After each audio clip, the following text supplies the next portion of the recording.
They buried the hand first because the hand was most of what the rot had left to bury. It was raining on Tamsin the way it always rained there, fine and gray and endless, a rain that didn't fall so much as hang in the air and wait for you to walk into it. The grave was a meter of red mud with a drain trench cut around it, so the colony's water table wouldn't float the box back up. The box was Corporal Olumensa, or the parts of him that had stopped being machine fast enough to still be man. His augment spine had gone dark in increments over 11 days, and the dying had walked up his nervous system one vertebra at a time, while 4 surgeons stood around him and could not name the thing that was switching him off. One mourner stood at the edge of the trench.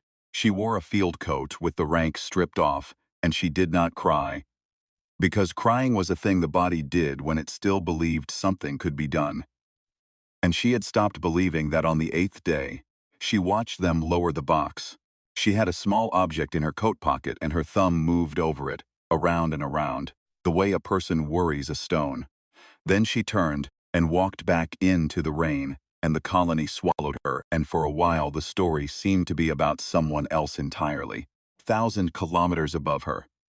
In a ship that did not have a name because the Caul did not name things. A limb the color of wet slate unfolded toward a screen and touched the image of a human woman. The limb belonged to Sescaril, third voice of the Caul, and it studied the woman the way a surgeon studies a tumor it intends to understand before it cuts. Shh. The woman in the image was laughing at something off frame. She had a soldier's hands and a soldier's eyes, and threaded under the skin of her left arm, glowing faint blue through the flesh, ran the crude human lattice the Caul found so obscene, a thing of patches and solder and improvisation, a wound the humans had taught to talk. Sescaril did not understand laughter. Caul were one mind across 10,000 bodies, a single clean current of being, and they had never in their long history needed to make the strange barking noise the humans made when they were frightened or glad. Sescaril understood the lattice. The lattice was a language, and language could be made to say a thing it did not mean to say. The Caul had spent 2 of the humans' years learning to whisper into it. They had practiced on one human already, a corporal, and the corporal had gone quiet very well. Now they would teach the whole human line to go quiet. The woman in the image had a name in the Caul's records. Quist. Sergeant Mara Quist. Sescaril marked her, and the current of the Caul moved on. To understand the Caul you had to understand that they had no word, for I and not because they were modest. They had never needed one. A Caul body was a finger of a hand it could not see the whole of, and what one body knew, all bodies knew, instantly, across whatever distance, the way you know your own foot has touched cold floor without having to be told. They were born already remembering the deaths of bodies that had died 1,000 years before they grew. They did not love, because love is the bridge you build across the gap between 2 separate things, and the Caul had no gap. They did not grieve, because nothing was ever truly lost from the current. Body died, and its knowing simply folded back into the whole, a wave returning to the sea. They had encountered the humans 40 years ago and had spent 40 years being quietly, profoundly disgusted. Not by the violence, the Caul understood violence, but by the augmentation. By the way, these animals had looked at the gap between themselves and their machines, and instead of being ashamed of it, had reached across it and stitched the machine into their own flesh and called the seam a victory. To the Caul, it was the act of a creature so alone it would rather marry a tool than admit the loneliness. They intended to cure the humans of it. They were, in their own understanding, being merciful.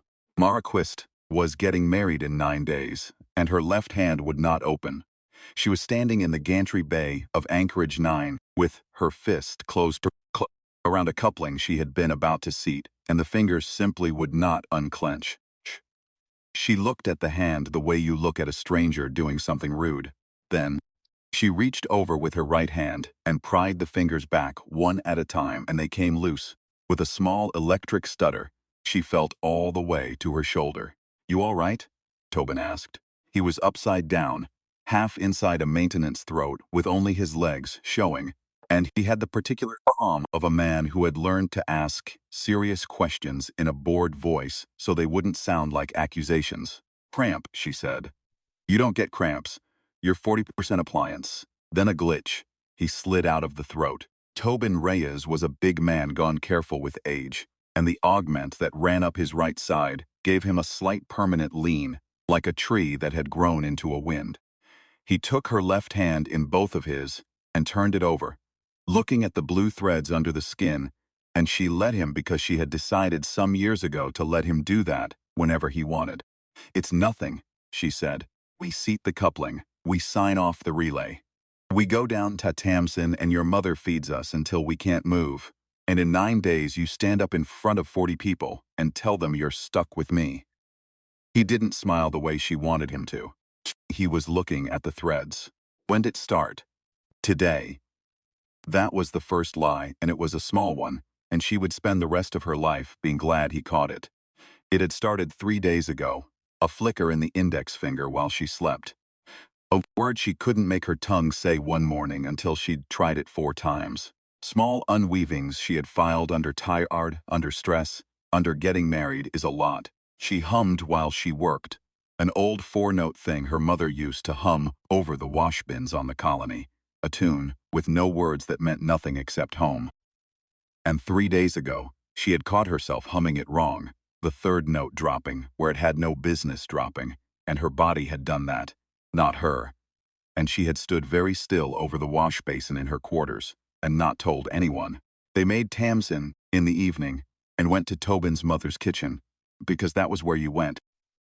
And for one night the unweaving held off long enough to let them pretend. Kitchen was small and too hot, and smelled of the flatbread Tobin's mother made for any occasion she didn't have words for, and there were too many people in it. Cousins, and a neighbor, and an old man who had served with Tobin's father and told the same 3 stories every time, and was loved for it. Someone had brought a flask of the rough colony liquor that tasted like rain and regret.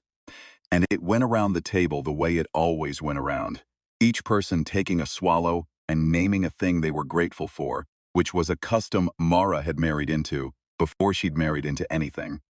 And she had come, over the years, to need it more than she'd ever admit.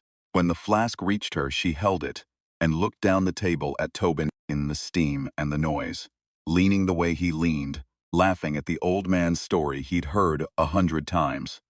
And she could not make herself say the true thing, which was that she was grateful for exactly this, and terrified it was being taken. So she said she was grateful for the flatbread, and everyone laughed, and Tobin's mother swatted her with a cloth and looked pleased, and Mara drank and passed the flask and hummed low, under the noise. 4 notes her own mother had hummed in a kitchen just like this one, the 3rd note dropping wrong because that was how the tune went. That was how it had always gone. That night, lying next to Tobin in the dark, she could not feel his hand in hers on the left side, and she told herself it was the liquor. By the time the morning came, Mara Quist could no longer feel the floor under her left foot, and the wedding was the smallest thing in the room. Dr. HFY had the bedside manner of a woman who had run out of it decades ago, and considered the loss an improvement. She was the best wetware surgeon in the Tamsin system, and she had cut more augments out of more soldiers than she could stand to count. And she sat in front of her readouts now, with her glasses pushed up into gray hair, and a stillness on her that Mara did not like at all. "This isn't a fault," Pell said finally. "It feels like a fault. It isn't. A fault is random. This is." She turned the screen so Mara could see, though it meant nothing to her. Just a scrolling river of the lattice's own machine speech. "This is being told. Something is in your lattice giving it instructions. Good instructions. Clean. Beautifully written, which is how I know we didn't write it. It's telling your augment, very politely, very correctly, to stop. Stop what? Stop being. It's walking through your systems one at a time and switching them off in the order least likely to kill you fast enough to be merciful." Pell took the glasses off entirely, which she only did when she had decided to be honest, and honesty cost her. "I've seen it once before. 11 days, start to finish. We called it equipment failure because we couldn't stand to call it anything else. Mara already knew the name before she said it. Pell agreed. And the small object in Mara's coat pocket, the thing her thumb had worried at the graveside, grew very heavy because she had kept it. When they cleaned out Olu's effects, she had taken his cracked spine relay before the incinerator could have it. Not for evidence, not for any reason she could have defended to a board of inquiry, but because you do not feed your friend into a fire all the way, you keep some broken piece of him. That is a thing humans do, and have always done. She had a dead man's hardware in her pocket, and it was the same death now climbing up her own arm. She called off the wedding from a corridor outside the medical bay, because she was a coward in exactly one direction, and that was the direction of Tobin's face. It's transmissible, she told him. Pell ran it. Augment to augment, close contact over time. It moved from Olu to me on a 6-week op in a shared rack. It's a contact disease, and the contact is, she made herself say it, is being near someone, is touching them, is sharing air close enough and long enough. Then we don't share air. We figure it out. People beat things. People beat things they can find. Pell can't find the source. She can read what it's doing, but she can't read where it's coming from or how to make it stop. And every hour I'm in a room with you, I'm writing it into your arm, in handwriting. We can't erase. She was very steady. Shh. She had practiced steady in the mirror so it would hold. I am not going to stand up in front of 40 people and marry you and hand you the thing that killed Olu as a wedding present. So we don't. Not now. Not until there's a now to do it in. Mara, when love's not enough, Tobin, you don't get to spend it anyway, just because you've got it on you.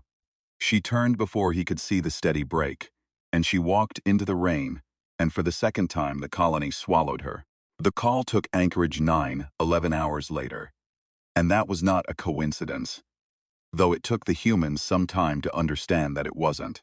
A single call lighter docked on a forged transit code, and by the time the station knew it was hostile, the call were already in the spine of the place.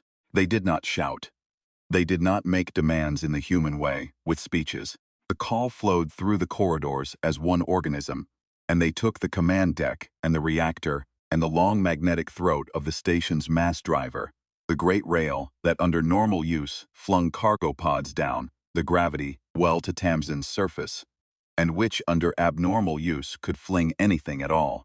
Then Sesquirrel, third voice, opened a channel to the whole Tamsin system, and the message was not a speech. It was a countdown and a target. The target was the colony's deep water settlement, 200,000 people under the gray rain. Countdown was 6 hours. There were no demands attached because the call did not want anything the humans could give. They wanted to demonstrate. They wanted the human line to watch a human station kill a human city and to understand, in whatever crude way humans understood things, that they had built their own deaths into the machines they loved. On Tamsin, 200,000 people looked up into rain they could not see past and waited to find out if the sky was going to fall on them. And the colony did the small human things a colony does when it cannot do anything large. The schools sent the children home. The water plant kept running because someone decided the city would not die thirsty. In the medical district, an old surgeon stayed at her terminal long after she'd been told to evacuate, because she had read a thing in a dying woman's lattice that no one else could read, and she had begun to suspect it was the only weapon anyone in the whole system actually had. The rain hung in the air and waited. The countdown ran. And up the gravity well, on a station gone hostile, the great rail hummed its loaded hum, patient as a held breath, indifferent as weather. Tobin Reyes volunteered for the assault before the briefing officer had finished saying that they needed augment operators who could survive the EM bleed near the driver. He volunteered because the alternative was sitting in a colony, waiting either for his city to fall out of the sky or for the woman he loved to finish, dying in a building she wouldn't let him enter. And a man can only sit so still before sitting becomes its own kind of dying. He told himself it was tactical. He was augmented. The close work near the rail would cook an unaugmented soldier's nervous system in minutes. He was the right tool. All of that was true. None of it was why. There were 6 of them on the lighter going up. Tobin watched Tamsin shrink under the cloud and thought about Mara's hand not opening.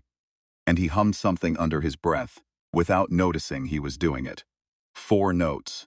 The third one dropping wrong, because he'd heard her hum it 10,000 times, and it had gotten into him the way she had gotten into him. All the way. No clean line left between where he ended and she began. The other 5 felt it too. The thing before a fight, and they did the thing soldiers do, which is make it small. They checked seals that were already checked. One of them, a kid named Aru on his first real op, kept asking if anyone had a working light on their left gauntlet, not because it mattered, but because his hands needed a job. The oldest of them, a woman with more augment than face, passed down the line a strip of dried fruit nobody wanted, and everybody took a piece of, because taking a piece was the point. And when it reached, he ate his and tapped 2 knuckles against the bulkhead. Twice the way his father had, the way the old man in the kitchen had, a thing that meant nothing, and meant we were here. Shh. Then the lighter kissed the cargo throat, and the kid stopped asking about the light, and they went up into the dark. The assault went well for 19 minutes. They came in through the cargo throat the Caul hadn't bothered to seal, because to a single shared mind the idea of a back door is strange. Why guard a door against yourself? They moved up through the dark of the station, with the rail humming above them like a held breath. Tobin's augment fed him the layout, the heat signatures, the cool, elegant absence, where the Caul stood because the Caul ran so much colder than men. They were close. They could see the command deck's light. Then Tobin's right hand would not close. He looked at it the way Mara had looked at hers, with that same affront. And then the affront curdled into a cold understanding, because he knew exactly what this was. He had watched it climb her arm. Caul hadn't left the back door open by accident. Caul had let them come, because proximity was the vector, because the whole point was to teach the lattice to go quiet in what better classroom than a room full of augmented soldiers. Walking willingly into the dark, the unright was already in him. It had been in him.